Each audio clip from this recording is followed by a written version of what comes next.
延曆3年，也就是唐興元元年，為了遠離佛教勢力、大和豪族以及公家的掣肘，桓武天皇是下令在平城京之外建造新都。最初的計劃選址呢，是前往有電川之力的长岡京。但是在工程過程中，項目的負責人出自藤原世家的藤原重纪遭到了暗殺，长岡京計劃失敗。10年後的延曆13年，桓武天皇成功遷都到了電川更上游的平安京，以此為標誌，日本進入了以貴族文化聞名的平安時代。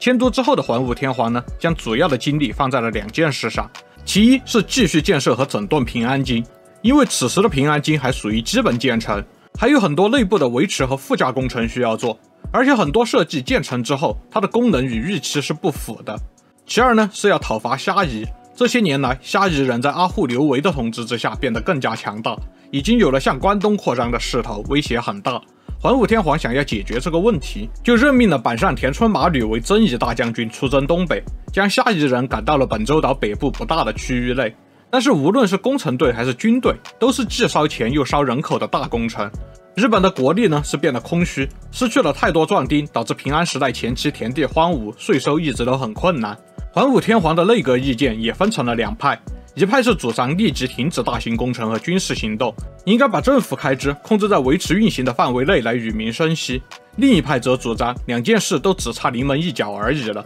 應該完成平安京，並且將蝦夷人趕出本州島，只要讓百姓們再苦一陣子，就能換來長久繁榮的基礎。桓武天皇的選擇啊，其實你們看了這麼久歷史視頻，應該也猜得到的。在桓武天皇這樣的優秀統治者之下，內閣能夠公開分成2派時，那就是他本人已經決定了，差不多該收手了。先前的苦一苦百姓，完成大工程的利是天皇要收的，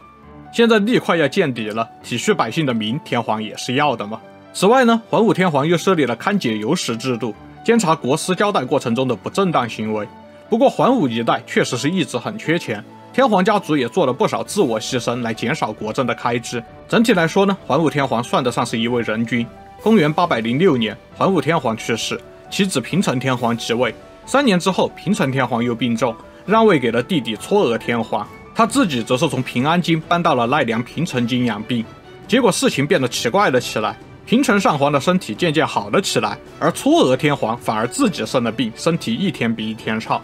於是出自藤原世家的平城上皇的妻子藤原耀子和其兄藤原重臣開始計劃扶持平城上皇復位。藤原世家呢，幫助平城上皇在平城京建立了朝廷。嵯峨天皇無可奈何，日本似乎有2朝並立的前兆。公元810年，藤原耀子成功的說服平城上皇，決定採取強硬手段，宣布日本遷都到平城京。而嵯峨天皇反應強烈，下令封鎖平城京，公告沒有遷都計劃。平城上皇於是派兵進攻平安京，嵯峨天皇則是派坂上田村麻呂前往御敵。平城上皇親征也不是對手，又回到了平城京。最終呢，平城京並未發生真正意義上的戰鬥便投降，藤原重臣被射殺處決，藤原耀子見大勢已去，遂服毒自殺。平城上皇則是出家為僧，此事史稱耀子之變。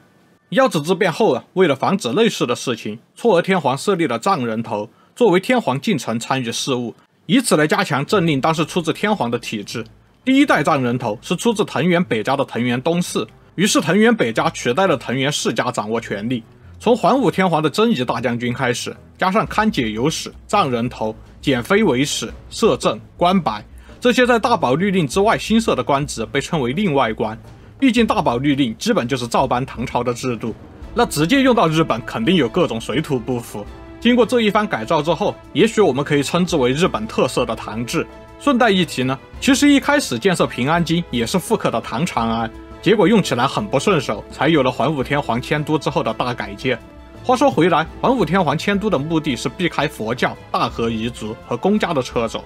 那現在遷都後公家的情況我們是知道了，那佛教為什麼沒有追到平安京去繼續擴大政治影響力呢？其實不是不想，而是不能。佛教大勢力們從平城京往平安京的傳教活動遇上了極大的阻力，因為此時呢，京都的佛界出現了2位天才修士，分別是罪澄和空海。他們吸收了從唐朝傳來的密教佛教思想，又與本土佛學融會貫通。罪澄在比叡山延曆寺創立了天台宗，空海則是在高野山金剛峰創立了真言宗。而一直以來呢，代表日本佛教的是曾经从百濟國傳来的佛学，发展到现在，產生了6個擁有影響政治決策實力的強大宗門，稱為南都六宗。然而罪臣和空海二人領悟高深，辯才出眾，佛法修為以至玄仙境。總之，整個京都地區在他們二人的佛教思想影響下，信仰如鐵桶般堅固。南都六宗完全無法將影響力擴大過去。雙方實力懸殊的真正原因當然不是修仙等級的差別。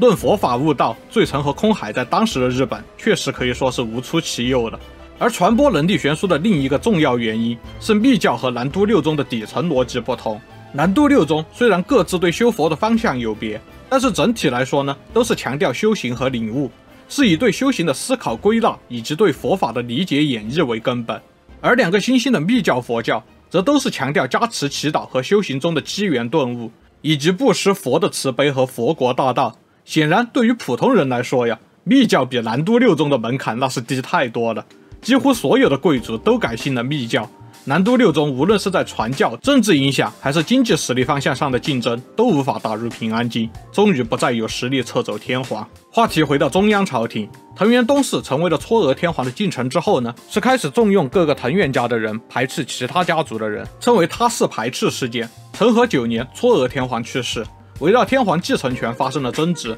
藤原北家為了維持外戚身份，在朝內傾壓其他的勢力，受此牽連，最終半氏的半建成和菊氏的菊義氏被以叛國罪流放。他們支持的皇位有力競爭者恒真親王引咎下野，最終是由藤原冬氏的兒子藤原良房的侄子文德天皇即位。藤原北家的實力進一步加強。公元858年，皇位又傳給了9歲的清和天皇。藤原良房作為攝政控制了朝政，他也是日本第一個非皇族的摄政。公元866年，平安京正大門应天門被火災燒毀，大亂言半善男指控乃是左大臣源信縱火。藤原良房遂派兵包圍了源氏，然而藤原良房聽完源信的辯護之後，認為這事並不是他幹的，於是撤出了包圍。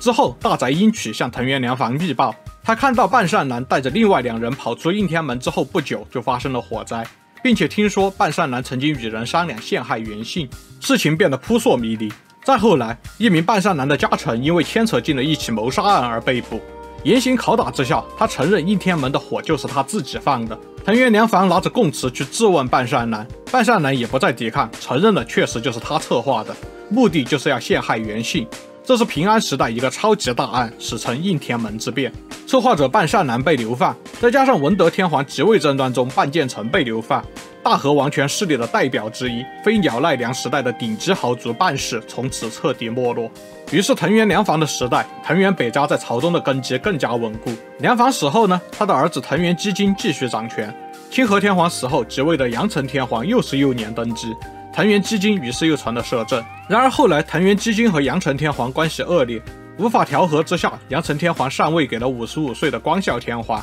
但是呀，藤原基金他並沒有功成身退，在成年天皇的朝中依然維持着攝政權力，稱為關白。到這個時候還沒有關白這個官職，屬於光孝天皇代表天皇家族對藤原氏表達感謝的專門稱呼。光孝天皇即位3年後因年老去世，21歲的宇多天皇即位。宇多天皇決定正式任命藤原基金為關白。在任命儀式上呢，藤原基金拒絕受命，這也是慣例。然後第2次任命儀式上，宇多天皇說：“我希望效仿中國的阿衡的責任，任命藤原基金為關白。”然而阿衡這個職位其實是個名譽職務，沒有實際的職權。藤原基金認為宇多天皇是在表達認為自己毫無執政能力，一事無成，因而發怒，再次拒絕了任命，並且停止了攝政的工作。之後呢，宇多天皇親自召見藤原基金，但是藤原基金還是認為宇多天皇就是想當眾羞辱他，二人關係並未修好。又過了1年，菅原道真出面勸藤原基金說：“你再擺爛下去的話，藤原氏的勢力恐怕要開始衰敗了。”基金於是在一次宇多天皇斷案失誤的機會，進言判罰太重，以此恢復了工作。在這個過程中呢，一直都是宇多天皇請藤原基金支持工作的印象。實際上是藤原基金試圖在天皇只有21歲時奪取天皇家族和藤原北家之間關係主導權的嘗試，但是宇多天皇並沒有讓他如願。4年後的891年，藤原基金去世，宇多天皇任命菅原道真為新的藏人頭，並且明確地表示不會重用藤原氏的族人。菅原道真一上台就幹了一件大事，建議宇多天皇廢除遣唐使制度。因為這時呢，唐朝本身已經是經歷了安史之亂和黃巢起義之後風雨飄搖了，而且遣唐使在路上出意外的比率很高，繼續挑選精英派往唐朝，完全是在浪費日本的寶貴人才。894年，也就是唐朝灭亡的13年前，日本正式停止了派遣遣唐使。在这個航海技術還不發達的時代，廢除遣唐使意味着日本與海外的交流急劇萎縮，代表日本本土文化的國風文化開始盛行。不過這是以前的說法了，現在的日本學界更常會認為，在8到9世紀呢，日本的很多活動都是先從照搬唐朝的做法開始，而後進行符合日本社會的改造。因此，國風文化的盛行應該視為隋唐文化日本化的正常歷史過程，與廢除遣唐使制度的關係不大。而且事實上呢，9世紀末10世紀初，來往於日本經商的中國人和朝鮮人的數量是明顯增加的，這是一種正冷經熱的狀態，而不能認為是日本實際上閉關鎖國的時代。無論國風文化是日本本土文化的崛起也好，是隋唐文化的日本化高潮期也好，國風文化的興盛為後世紛繁的日本文化建立了基礎，成為了日本歷史從古代史走向中世史的標誌之一。接下來的故事就留到下次吧。都看到這兒了，別忘了點讚訂閱啊，我們下期再見。